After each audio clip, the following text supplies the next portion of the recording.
Doctor विवेक तांगड़ी जी, हाँ जी। महंत प्राचीन लेटे हुए हनुमान जी, लखनऊ। प्रभु जी चरण वंदन।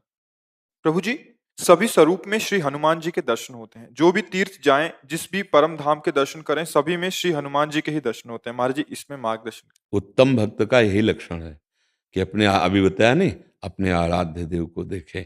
यदि हम हनुमान जी को मानते हैं कि वो हमारे आराध्य देव हैं, तो वही सर्वस्व हैं, दूसरा कोई नहीं है।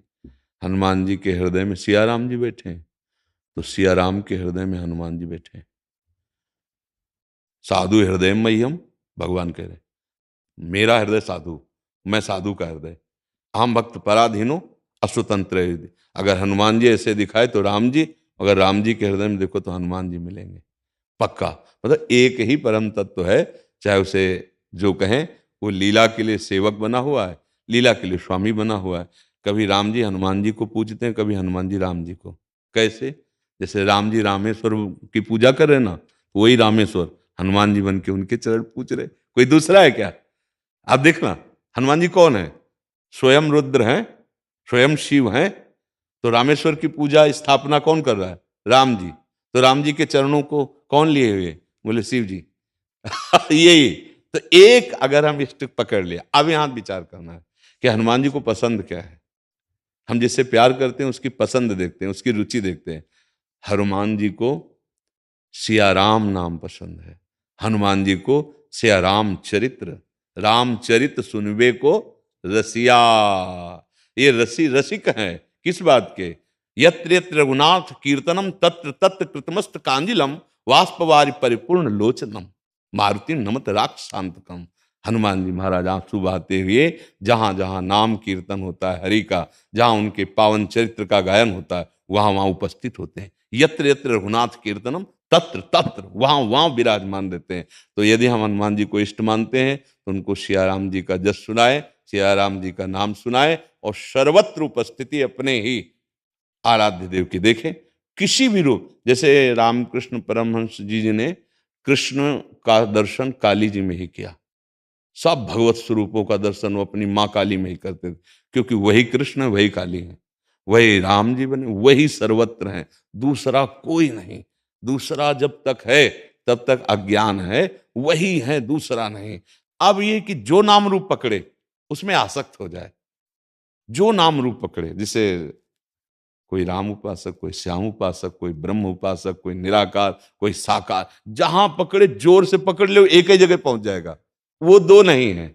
जैसे किसी भी घाट में ना आइए आप, यमुना जी तो वही हैं, घाटों के नाम अलग अलग हैं। कि आज हमने जुगल घाट नहाया, आज हमने विश्राम घाट, आज केसी घाट, ऐसे घाट कहे जा सकते हैं। लेकिन यमुना जी अवगाहन उन्हीं का हो रहा है। ऐसे ही तत्व एक है, नाम कुछ भी दे दो। लीला में विविध लीलाएं, विविध नाम, विविध रूप धारण किए हुए हमारे प्रभु विराजमान। ऐसे अनन्य भाव से रहिए। ये तो बहुत परम मंगलमय है कि अपने आराध्य देव के अनन्य हो जाए। पर हनुमान जी की उपासना में एक सावधानी रखनी है कि उनको अधीन करने की बात ना सोचे शक्ति स्वरूप में, नहीं तो इतनी सामर्थ्य नहीं होती है। फिर वो मतलब बुद्धि विपरीत दिशा में चली जाएगी। समझ पा रहे हैं आप? हनुमान जी को अपने आराध्य देव के रूप में देखा जाए, हनुमान जी को उनसे शक्ति ग्रहण करने की बात, शक्ति की सिद्धियों की बात, फिर दूसरा कुछ हो जाएगा। फिर वो मार्ग प्रेम वाला नहीं रहेगा। नहीं तो हनुमान जी की आराधना का फल सीधा आएगा, राम रसायन तुम्हारे पासा। तुम राम रसायन में डूब जाओगे, भगवान की प्रेम लक्षणा भक्ति में डूब। जब हनुमान जी प्रसन्न होंगे तो वो अपनी रति नहीं प्रदान करेंगे, अंतिम बात मान लेना, वो श्री राम की रति प्रदान करेंगे। क्योंकि वो जिस पर प्रसन्न होते हैं वो अपने हृदय की बात दे देते हैं। उनके हृदय में क्या है? राम रसायन, राम जी का प्रेम, वो उसको प्रदान कर देते हैं। और राम जी जिस पर कृपा करते हैं उसे हनुमान जी के चरणों में निश्चित प्रेम हो जाता है। क्योंकि भक्त की कृपा से ही भगवान के प्रेम को प्राप्त किया जाता है, और भगवान की कृपा से भक्तों का संग होता है। बिनु सत्संग विवेक न होय, राम कृपा बिन सुलभ न सोई।